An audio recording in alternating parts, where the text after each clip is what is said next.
Welcome back, Time Crunch fans. I'm your host, Coach Adam Pulford. Last week, you heard me discuss why tracking kilojoules in training is helpful in your performance and fitness goals. Today, I'll build off that concept and into something called fatigue resistance and durability. I'll start first with some definitions to help frame up the conversation. Then I'm going to teach you how best to do it. So, here we go. First, let's get into those definitions. Fatigue resistance. It's a fairly new term, kind of like getting buzzy over the past few years here, but it's not a new concept. It just generally refers to how a rider can perform late in the game versus early on in races. If you're Googling what fatigue resistance is out there, you'll probably find some articles and some resources, and a lot of people say a lot of things about it. You've heard from Alex Hutchinson on the podcast before. I really like the way he writes. And one such article that he wrote where he described fatigue resistance as the extent of deterioration or lack thereof in VO2 max, threshold, and economy over time. Now, it's a little bit of a jumbled mess there. I've linked to the article in our show notes. I would suggest reading it. It's very good, but it's really that deterioration of some sort of performance physiology is what Alex is talking about, and he takes it in the realm of running and marathoning. But one person I've been listening to and reading more from is Gabriella Gallo, and he has a platform, or he's got a company called Knowledge is What, and I follow him on Instagram. I follow him on Substack, and he's been writing quite a bit about this topic. I actually reached out to him to be on the podcast, and we're going to get that going. I actually just reached out to him this week, and he replied. But here's his definition: is fatigue resistance is the ability to decrease as less as possible physiological parameters and performance over time. And this can be defined as durability, fatigue resistance, or fatigue resilience. So in exercise physiology, we often borrow terms from other sciences. And in physics, I believe, fatigue resistance can be defined in this way. Fatigue resistance refers to the ability of the mixture to resist fracture or cracking failure under repeated loading conditions. So as you can see, the common theme of really what we're talking about is, can you do a bunch of work? Can you come under load and not tire or not fatigue from that? And we're talking about specifically on a bicycle. Now, how much work is enough to load, right, the system? What type of work? And how do you know if you're not tired? Okay, we'll get into some of those questions here in a minute, but let's first speak to durability. Now, Gabriella Gallo from Knowledge is What, as he alluded to, we're generally using the term durability to mean similar things as fatigue resistance. So we just kind of like swap those back and forth. In a podcast I did with Dr. Steven Seiler, he talks about durability being the ability to not strain under load. And I think the way I think about durability is the ability to produce high force or power output after a significant or a specific amount of work in kilojoules is done. So as you can see right now in the field, these two terms are essentially synonymous with each other. Personally, I tend to view fatigue resistance as the training part of it and the durability as the testing part of it. But those are my own views, and I know that this is kind of like an evolving landscape, and it's exciting to see where we're at with this. Like I said, it's not a new concept, right? We've known about it since we've been racing bikes, or kind of that kick at the end of a race, for endurance athletes. We just now have a better way of quantifying it and showing it. Now, what I want to do here in this podcast, like I said, is I want to focus on how to test it and how to train for it. So first, let's start with how to test. I made a nod to how to do this for athletes in my previous podcast, essentially testing their 5 minute and 20-minute powers after a certain amount of work done in kilojoules has been done on the bike. And then I compare that to their fresh or peak 5 and 20-minute power outputs. There are kilojoule ranges for different subgroups of athletes based on performance demands of their races and when they need to make a strong maximum or a performance effort late in the race. So for my juniors, let's start with my juniors. And what I'm going to do is for my YouTube watchers, I'm going to pull up some data on WKO5, and it's going to serve as a visual. So for those loyal listeners that have been only listening to us and don't know that we have a YouTube channel, this would be a good podcast to go check us out on YouTube, because I will be sharing some data with you there. Now, this WKO software that I use to analyze and house data, this is a tool that I use to coach my athletes. Now, like I said, we have these different distribution bins of kilojoules done in work before we test these fatigued power numbers. So with my juniors, I'm looking at about 1,000 kilojoules of work. And as you can see in this chart, I have the peak 5 minutes and the peak 5 minutes after 1,000 kilojoules. This mean max power chart simply is tracking all of that per second, and I can hone in to certain power durations like 20 minutes. And what it's going to do is it's going to track your highest average power here in yellow, and then compare it to the highest average power for 20 minutes or whatever power duration you're looking at after 1,000 kilojoules of work. And the difference between the two is what we're looking at. Okay, so that in the way of fatigue resistance and durability testing, this is a really good chart to look at it.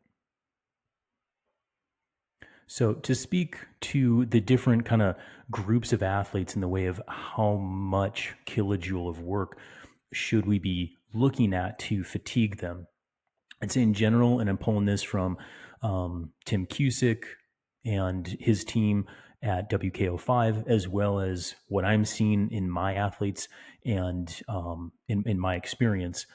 Juniors, about 1,000 kilojoules of work. For masters racers, for women, also about 1,000 kilojoules of work. Men, I'm looking at what they can do after 1,500 kilojoules.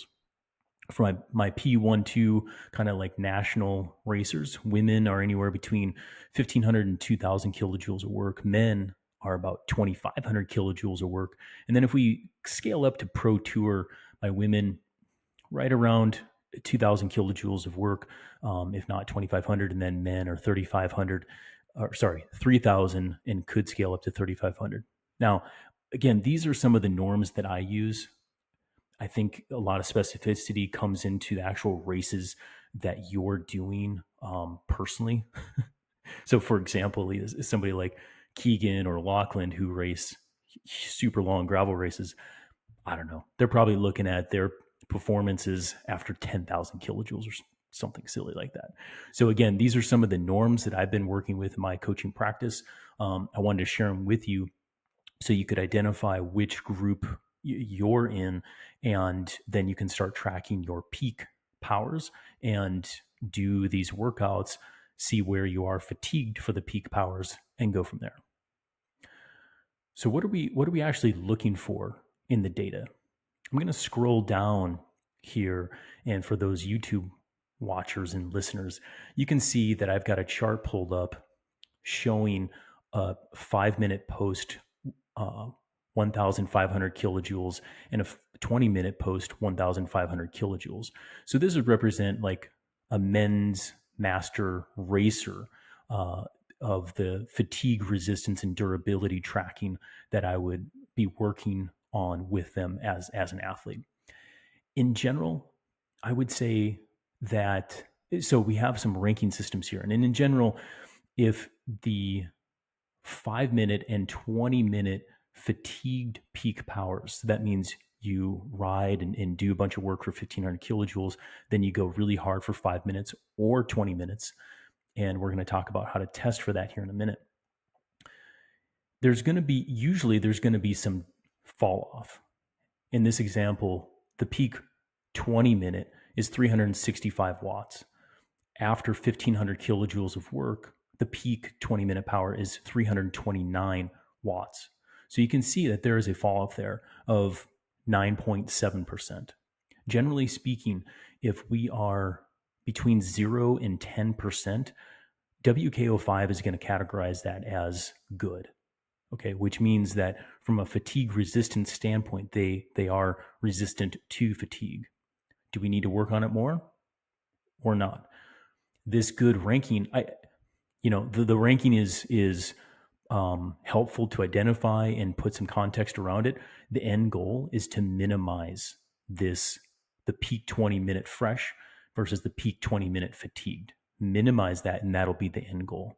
Now, if we go to 10 to 20%, that would be average. And then if we're 30% or more, that would categorize it as bad. So for example, this athlete, if we scale up to 2000 kilojoules of work, we're now, as I said, between 10 and 20% fall off for both 5-minute and 20-minute. And we get these categories, we get categorized as average fatigue resistance over 2000 kilojoules of work. But for 1500 kilojoules of work, we have good rankings. So hopefully, and you can use fancy charts like this on WKO5, or you can use a simple spreadsheet to track your 20-minute fresh, your 20-minute fatigued, and you can make your own charts and tables. But I would say, I would agree that the 10% or under for good, the 10 to 20% for average, and 30% being bad, meaning you really need to work on it. Those are pretty good estimates. Okay. But that main thing that I would really encourage you to do is minimize the fall off between fresh and fatigued. And if we can increase that, you're going to be increasing your fatigue resistance and improving your durability. Okay, so now let's look at how to test for fatigue resistance and durability. I've got a couple different examples here on Training Peaks Online. And again, I'm pulling up visuals for us on our YouTube channel, but I'll also verbally describe what's going on in the podcast here so everybody can understand what I'm doing. And it's also a little tricky, I'm not going to lie, to kind of visually describe something that is going on here, but I'll do my best. So let's take a look at an example where we're testing 20-minute durability after 1500 kilojoules of work. So that's kind of, the same thing that we were just looking at on WKO5. Now, this is built pretty properly, okay? And I'm going to just describe how I communicate to my athlete what to do when. I'm going to build this in a structured workout builder for on Training Peaks. And I'm also going to describe to them how to ride it. And what I'm going to do is I'm going to give them a general warm up and then just get into like a very high aerobic or high kilojoule burn rate. And I'm going to estimate this based on what they've historically done. But also there's kind of a fun way to do this on Training Peaks as well, as I've been working with them on a beta version of a kilojoule predictor in the schedule builder. And I'll get to that here in a second. But just to verbally describe this, I'm going to give them 10 to 20 minutes of general warm-up to get going. And then I'm going to tell them to target their tempo, sweet spot, and low threshold, kind of a mixture of zone 3 to 4 for the most part. And in my description, I'm going to tell them that your goal, your focus is 20-minute at maximum after you've ridden for 1500 kilojoules of work. Okay. And then I'm going to tell them the perceived effort of you should be riding from 6 to 8 out of 10 for while we're burning that 1500 kilojoules of work. And it's okay to work in a few openers or a few like short, hard anaerobic efforts. Don't spend a ton of time there, but I do want to visit some time there because that's going to spike lactate and have them clear it out and have them get ready for this 20-minute power here. Meanwhile, the whole purpose is to do the work before we test. So get fatigued, then we test. So I build this up, and this should get us to around 1500 kilojoules. Like I said in my previous podcast, what I want the athlete to do and what I instruct them ahead of time is to have kilojoule or work in kilojoule pulled up on their Wahoo or their Garmin or their Hammerhead, whatever they're using, so that they are tracking to see if they have done the amount of work before they start their 20-minute effort. And most cycling computers now, if I build it like this, is just going to guide them right through it, and it's going to give them the best success. Okay. So how do I know? And what I'll tell them is, if something comes up in the road or you have to deviate, just make sure that you hit 1500 kilojoules before you start that 20-minute.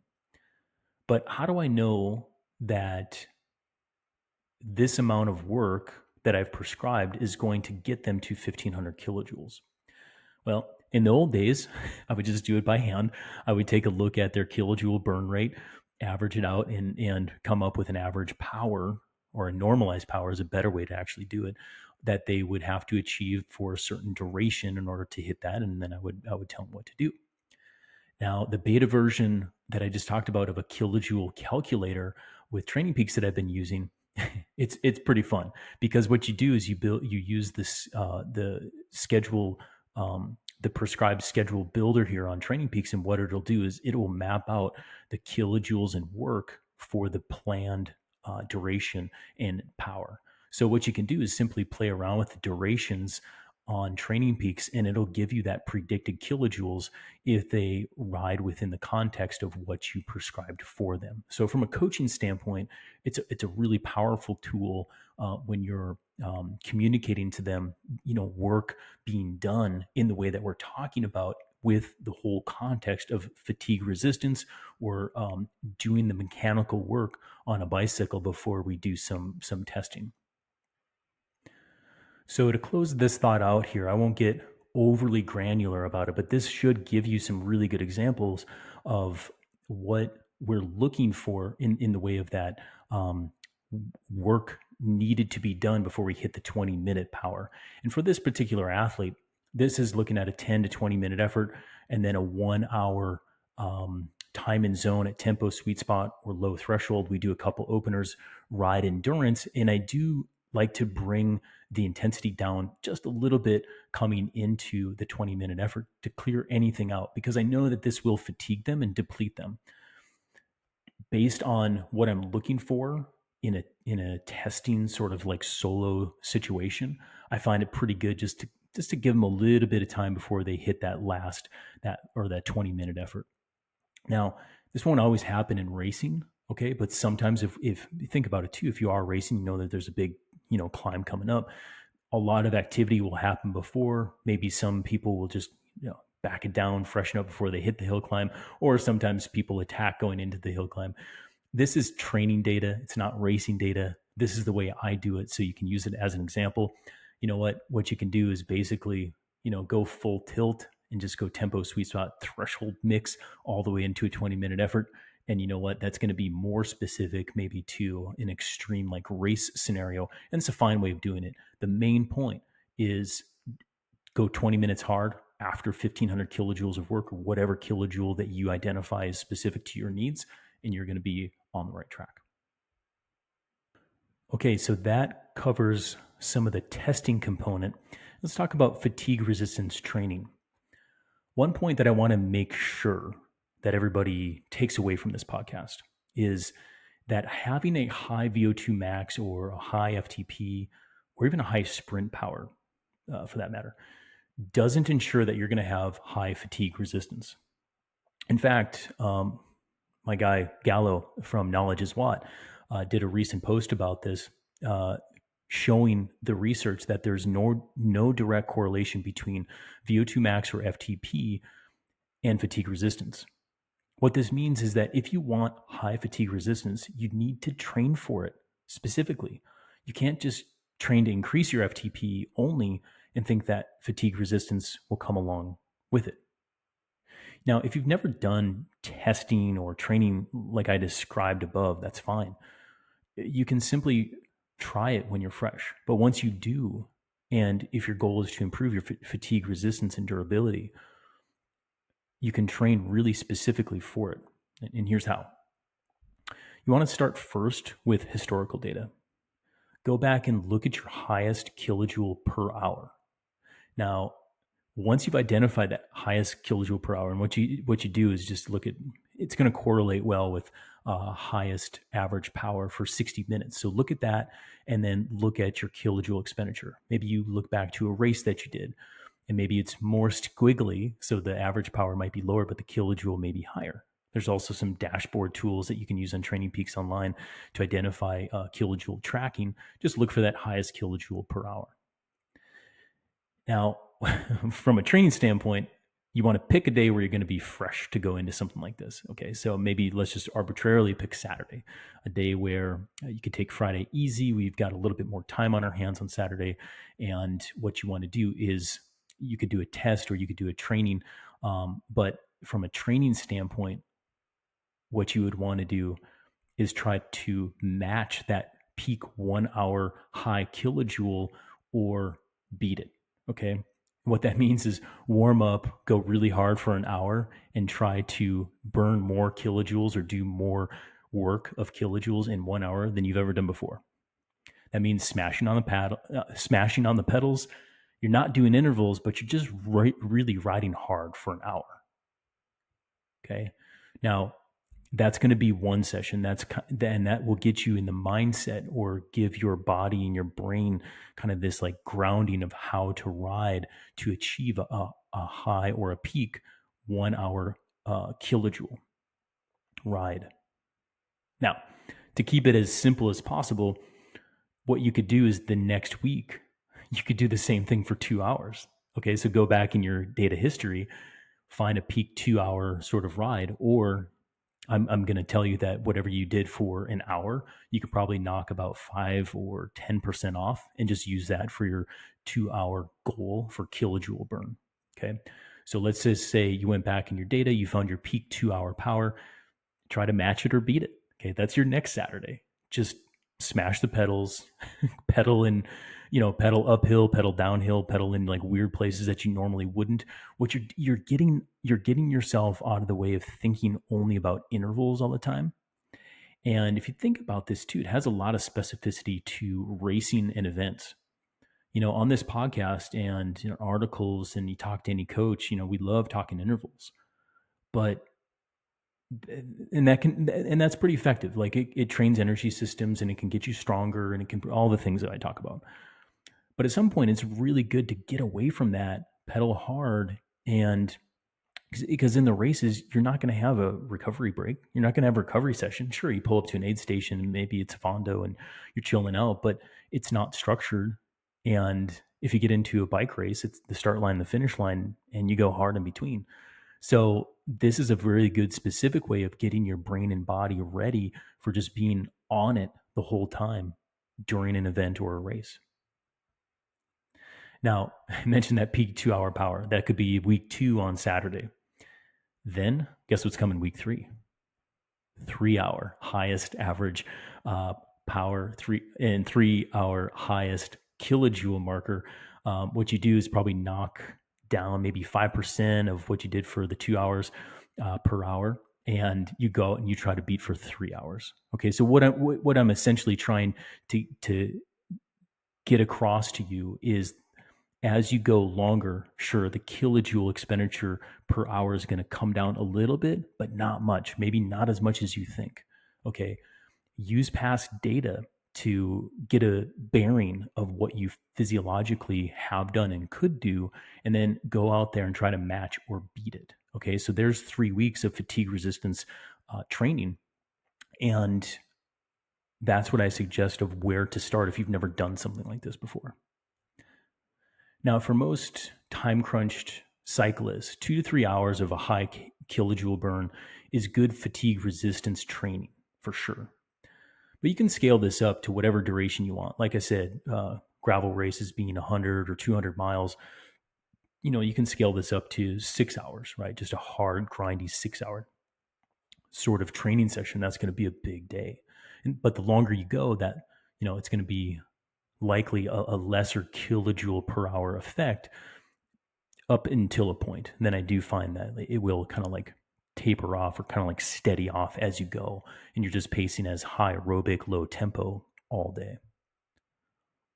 Okay, so let's go back to Training Peaks and take a look at some examples of some fatigue resistance training. Now, here's three examples that I've used with my own athletes and kind of use in three different ways. First one, as I described, was you give them a general warm up and then you tell them, 15 to 20 minutes, and then you tell them to ride hard for 2 hours. And the goal will be, in this case, I built it up for this athlete to do 2 hours at 2000 kilojoules of work. So as they start riding and they hit the lap button for their 2 hour, call it their interval, right? They're going to be checking in with kilojoules every 30 minutes to make sure that they're hitting 500 kilojoules every 30 minutes to keep their pacing on track. Now, typically my athletes have done this before. There's maybe some normalized power that they could track in combination with that. And the perceived effort's just going to be like a grindy 8, 9 sort of all day for this athlete. However, the goal here is to string it all together for 2 hours straight. And this kilojoule marker is going to give them a very targeted way of training fatigue resistance. Another way to do this is to incorporate some anaerobic effort to it. Now, it doesn't have to be as scripted as this, and I tell that to my athletes too. But if you're just listening right now, what I have built up is that same general kind of 20-ish minute warm up, and then we get into it. And you could start with a hard, I call it a hill attack or a sprint. That's going to, get you up into zone 6. Typically, I'm not going to put a lot of recovery in there, but they just get right into a high aerobic or tempo. And you can see, even as I hover over it and show you the percentages of FTP, we're typically between 70, 90%, or even upwards of 100% of FTP. And we're going to ride that. And assuming that this is on hilly terrain, they're going to get a few breaks. So again, my whole goal when I give this to an athlete is to give them some visuals to work with in the way of what this should look like and feel like. But if you follow, I don't want them to follow it specifically like this. I give them other general parameters in the description saying that every 30 minutes or so of heavy riding of high tempo, sweet spot, low threshold, work in that 20 to 30 second hard hill attack. And we're going to be working on our fatigue resistance to anaerobic effort as well as high aerobic effort over time. So if you're someone who, you can do grindy sweet spot efforts all day long, but at the minute that someone attacks you, you start to crumble or cramp or fail, that workout that I just described of weaving in a sprint every 20 to 30 minutes, that's going to be a good workout for you. Now, finally, here's another example that I've used with professional athletes and people doing really long stuff. I'll give them kilojoule as well as a normalized power focus. And that's really like a very race specific sort of thing where I go back and I look at past historical data of what their normalized power is for races. And I'm going to target pretty much the normalized power. In this case, we're doing 2 hours normalized power for this athlete between 255 and 275 watts. And for this female rider, that's pretty hard. Okay. And I tell her to incorporate hard anaerobic efforts as well as steady hard hills. Typically do it in a group all together and just make it hard for 2 hours. And with this workout too, I'm going to embed it into a long ride of 5 hours. So we get that race specific sort of intensity, as well as a very long effort where we do our endurance after a warm up and then this normalized power. And we're really going to get them tired because again, the whole goal of training folks is to get tired. Then you rest, then you get better. When it comes to fatigue resistance, you do it in this grindy sort of very high kilojoule burning rate. And you can throw a sprint on at the end, or maybe you can do a 5-minute hard effort or a 20-minute effort after you've been doing some of these workouts like this. But my suggestion, if you're going to incorporate like the 5 and 20 minutes in this is training, I would do it sub maximum. I would go hard, maybe like a 8 or 9 out of 10 for that 5 minutes or the 20 minutes to get your body used to doing effort after a certain amount of kilojoules done. But don't test yourself all the time. Okay. That adds a lot more fatigue to the brain as well as the body. And you also have to give yourself time for your body to absorb it, adapt before you test it again. Okay, to like bring this thing home, like when and how to do this. Well, I just kind of gave you a general example of where it would probably start if you've never done this before, and gave you 3 weeks to do it. Where to do it in the season? You don't want to do it leading into a key race within a couple of weeks. Okay, you want enough space and time in between this really hard, exhaustive training before you go racing. In fact, that brings up a key point. I just described an example where it's like, week one, you're doing a hard 1 hour high kilojoule. Then the week two, you're doing 2 hours. Then the week three, you're doing 3 hours high kilojoule. It's pretty aggressive. You can do it for sure, but it's going to be very fatiguing. The day after should be a rest day. And then the day after that should be an easy ride at the very minimum. You could even do 3 easy days afterwards. I do find that my athletes are really tired after even one day of this. You can block them up, but I don't suggest it unless you have a lot of time on your hands. So typically come into it fresh and then have rest and recovery afterwards. So that's kind of like the first rule. Second rule is do this in progressive weeks like this. So 3 weeks in a row, then you take a recovery week, and then maybe you resume your normal, whatever comes next in your training. And if you want to test your durability again, I would do that, in 2 or 3 weeks from that, because again, you're planting these seeds of fatigue resistance training. Your body has a time course to respond and heal from it. I would say most good training, when we're consistent, we're doing it right, we're doing it progressive, it's 6 to 8 weeks before we see the fruits of whatever we planted. So let's say you get really jazzed up to go test your durability, and you do that this week. Then you do 3 weeks of fatigue resistance training. Then you take a recovery week. Then you have some like normal, not too exhausting training for a week, and then you test. That's like a 7-week sort of fatigue resistance model that I would give you. Now, the other thing is, like I said, be careful when you do this so that you don't, cook yourself out before a key race. I would definitely, whatever fatigue resistant training session or build that you did do, I would give yourself at least 2 weeks of recovery and normal riding coming out of that, meaning you fully recover and normalize from exhaustive efforts like this. So if you hear nothing else, if you hear nothing else from this podcast, is if you do this fatigue resistance training like I described, make sure to give yourself plenty of time to recover before you go into a race. Okay, let's talk about key summary points. First one is fatigue resistance and durability generally refer to the same thing, which is the decrease as little as possible the physiological factors and performance over time when it comes to performance. The second point is you can test your durability and train your fatigue resistance using kilojoules as a measure of work and power as your performance measurement. The third and final thing is having a high VO2 max or FTP doesn't correlate with having high fatigue resistance. As far as we know, there's no direct correlation, and fatigue resistance needs to be trained if you want more of it. Finally, my error of caution is if you go into these hard and heavy workouts, just make sure to pat it on the backside with quite a bit of recovery, because you'll get pretty tired from it. But that's the goal, and then you get better. So in closing, I want to say, if you like what you heard, please share it with a partner, a training partner, or a friend. And that's really the best way to grow the show and make sure that you keep on getting actionable training advice like this to help you reach your goals. And if you're new to the show, welcome.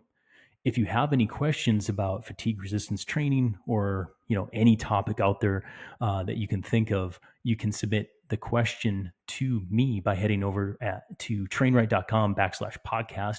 Click on Ask a Training Question, and your submissions get sent directly to me, and I'll do my best to answer it on an upcoming episode.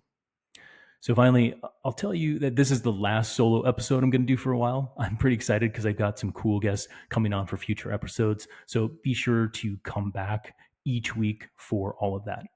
Until then, keep getting out there and keep training right.